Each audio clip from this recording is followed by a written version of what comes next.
Soul not for sale as always. Bring me my microphone. Here it is. What's going on, guys?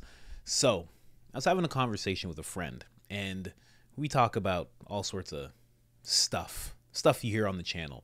And I was like, I wonder if there is a group of good guys that are working as hard as the bad guys. Because I was like, because these guys don't take any breaks. They're doing overtime.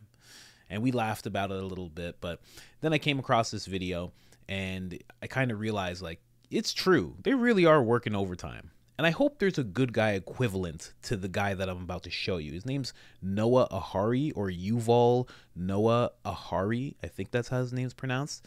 And in my opinion, he's a maniac. So before I show you that guy, you know, I got to show you the Soul Not For Sale store. What's going on? We got hoodies.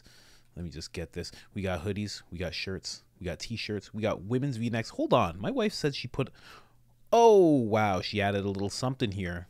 Forgot to mention this. We got men's tank tops. We got women's tank tops. Let's check this out. This is the first time I'm seeing this, guys. So we got women's tank tops here. There we go. All right. Sizes. We got extra small, small, medium, large. Oh, you guys can't see the sizes. Well, either way, we got the sizes that you guys need. Let's go back. Let's check this out. I have not seen this yet. What else do we got? Oh, we got a kids. This is exactly what I was talking about. So we got a kid size as well. That's great. Oh, I love that she did this. I got to thank her for this when I see her. Outside of this room, of course. She's never far away. Yeah, so we got all that now. Great. Absolutely great. And as you know, every single sale helps us fight demonetization, helps us fight against people trying to limit our views for no apparent reason. No reason that they're willing to give us. I'm sure there's a reason, but they won't actually tell it to us, because then we could fix it and then we could have that stop happening. And I don't know that they want that all that much. So let's get into the video. Now, just to warn you guys, I'm going to be moving around. As you can see, I'm on a different side than where I usually am. I'm going to be moving it. I'm sorry if it causes any inconvenience to you. It's just that right now Noah is here, right? And then later on he's going to be like there, and I just got to move my screen around a little bit for you guys. What he's about to talk about is, let me just go back here, just to see a window into how these people think. And not just how they think, but how they think about us is chilling. It's eye-opening. It's revolting, if I could even go as strong as that word. It's crazy. So we're going to hear him talk about, right now he's talking about the future masters of the world, right? It's the future masters. So right away, we already know what's going on here. He is telling this crowd of wealthy, connected people, WEF, world government summit people, you know, Saudi princes, all sorts of people that you could think of. He's discussing with them who the masters of the world will be. And this is not a warning to them, but almost like a tutorial to them of what they have to do to become those masters. So let's just get into it. How exactly will the future masters of the planet look like? This will be decided by the people who own the data. Those who control the data control the future, not just of humanity, but the future of life itself. Because today, data is the most important asset in the world. In ancient times, land was the most important asset.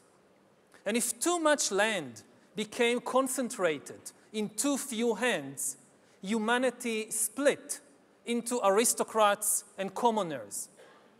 Then in the modern age, in the last 2 centuries, machinery replaced land as the most important asset.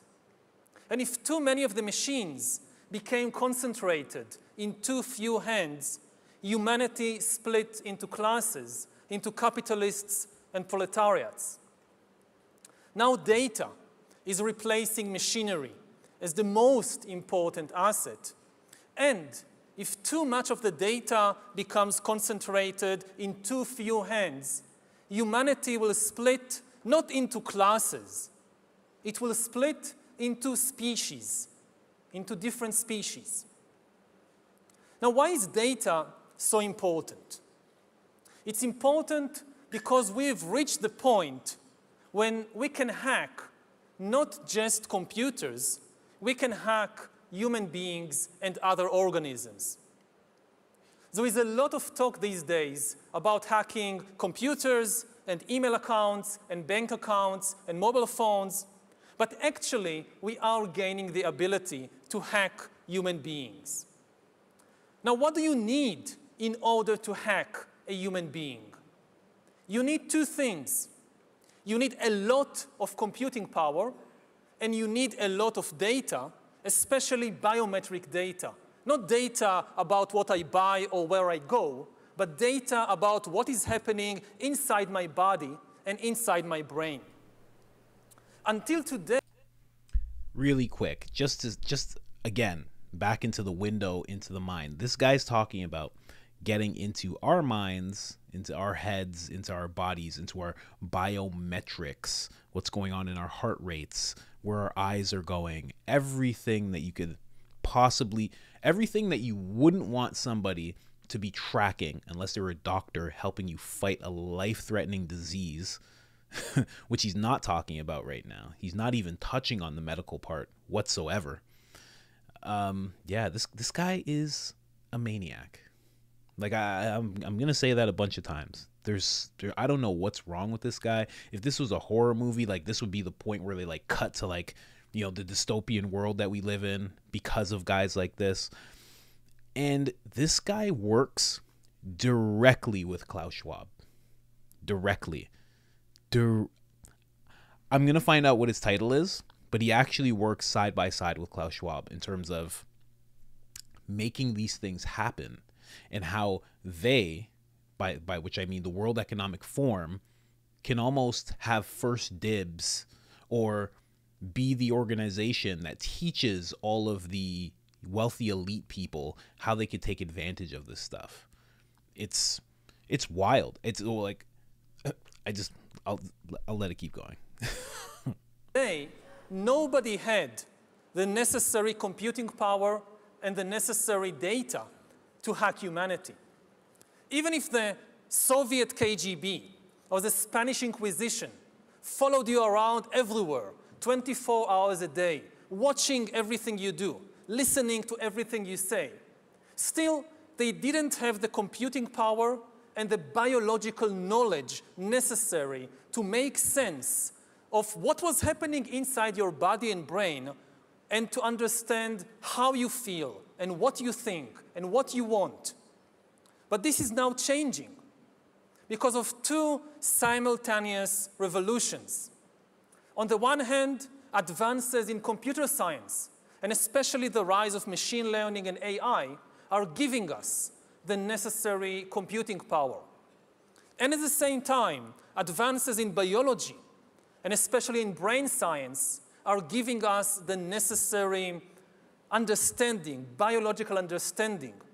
You can really summarize 150 years of biological research since Charles Darwin in 3 words.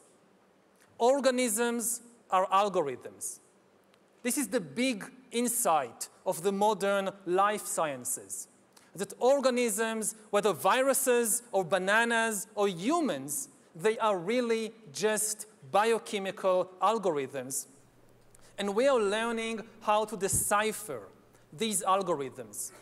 Now, when the two revolutions merge, when the infotech revolution merges with the biotech revolution, what you get is the ability to hack human beings. And maybe the most important invention for the merger of infotech and biotech is the biometric sensor that translates biochemical processes in the body and the brain into electronic signals that a computer can store and analyze. And once you have enough such biometric information and enough computing power, you can create algorithms that know me better than I know myself. And humans really don't know themselves very well. This is why algorithms have a real chance of getting to know ourselves better. We don't really know ourselves.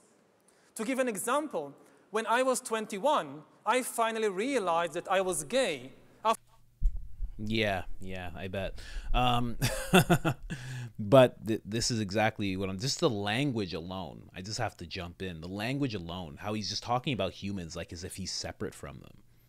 You know, like this person really does view I'll just call them, or call us, the 99%. He really is viewing us as something to be hacked, as something to be moved around at the whim, as something to be mastered, like something that he can be master of, something that the elites could be master of. And it's really, really, it's something else, man. This guy is something else. Now he's going to go into a little talk about algorithms, and it's the length that he goes when it comes to algorithms is just, I would say perverted. It's perverted how he gets into algorithms. Here, let's listen to it. After living for several years in denial, and this is not exceptional. A lot of gay men live in denial for many years. They don't know something very important about themselves. Now imagine the situation in 10 or 20 years when an algorithm can tell any teenager exactly where he or she is on the gay-straight spectrum, and even how malleable this position is. The algorithm tracks your eye movements, your blood pressure, your brain activity, and tells you who you are. Now maybe you personally wouldn't like to make use of such an algorithm. But maybe you find yourself in some boring birthday party of somebody from your class at school, and one of your friends has this wonderful idea that I've just heard about this cool new algorithm that tells you your sexual orientation, and wouldn't it be a lot of fun if everybody just takes turns testing themselves on this algorithm as everybody else is watching and commenting? What would you do? Would you just walk away? And even if you walk away, and even if you keep hiding from your classmates or from yourself, you will not be able to hide from Amazon and Alibaba and the secret police. And the what? And the who? The secret what now? The secret police. Okay. This guy has he's like a futurist type. He has a lot of ideas of where things are going to go. But here's what I mean. This is what I mean when he talks about the algorithm. Think about this. If you ask ChatGPT right now, let's say you're white, you know, and you ask it, is it okay for me to be proud that I'm white?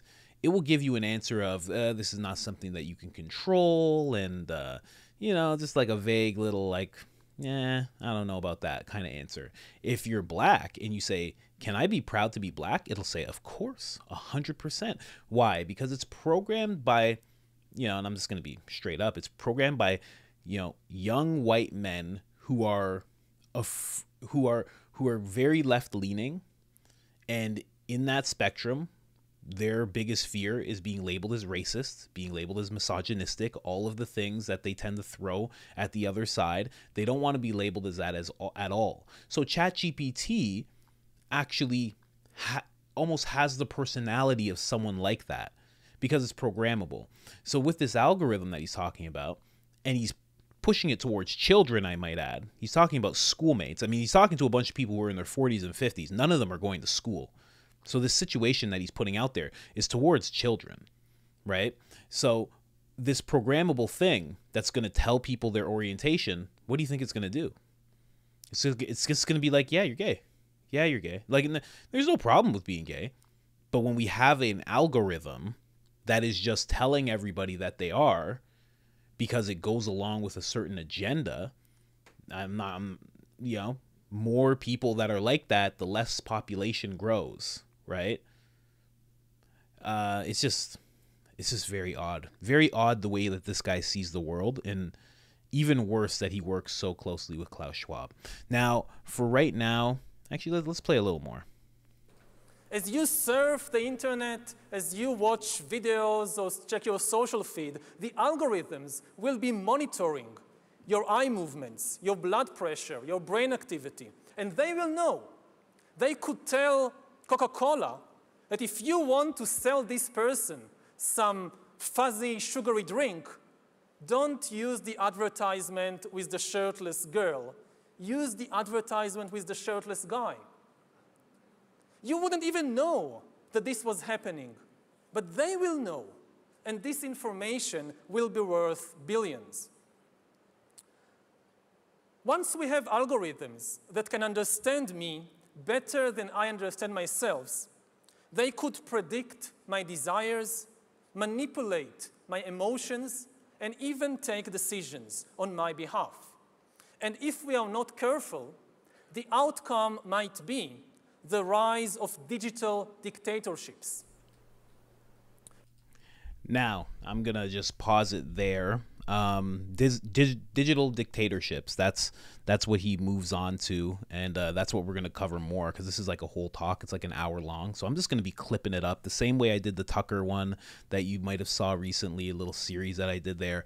I'm going to be doing the same one with this guy, and there's a lot of talks with him, and just, you know, I feel like the more that we bring these people's mindsets to the forefront so we can actually see, you know, because a lot of times it's like, what's so bad about the World Economic Forum? It's like you have to dig deep to really see it. And with this guy, just listening to him talk, it's wild what he's suggesting. And then he even goes into the manipulation part. So he's fully aware that he'll be able to manipulate people, hack people, as he put it. And that is, at the end of the day, that is the goal that they have. These people are just like I said at the beginning of this, they don't take a day off. And I truly hope there are a group of good guys that are like tirelessly working the same way. I have no idea that there are, you know, but I certainly hope so, because these guys are not taking a fucking second off at all. But next episode of this guy is going to be about digital dictatorships and what he has to say about that. And trust me, it's going to be terrible, of course. But it's so important for you to hear it. It's so important for you to see it.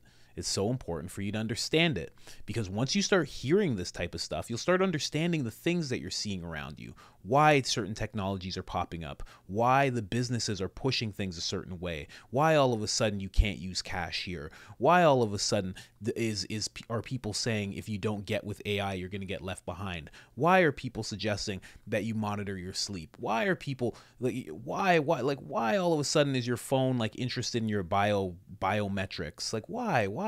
Because it's leading to this point. So again, we're going to be doing a lot more on this. There's a whole bunch to this guy. Again, his name is Yuval Noah Harari. Not even sure if that's his name. I'm just going to call him the WEF maniac for now, until I learn how to pronounce his name. But other than that, I am out.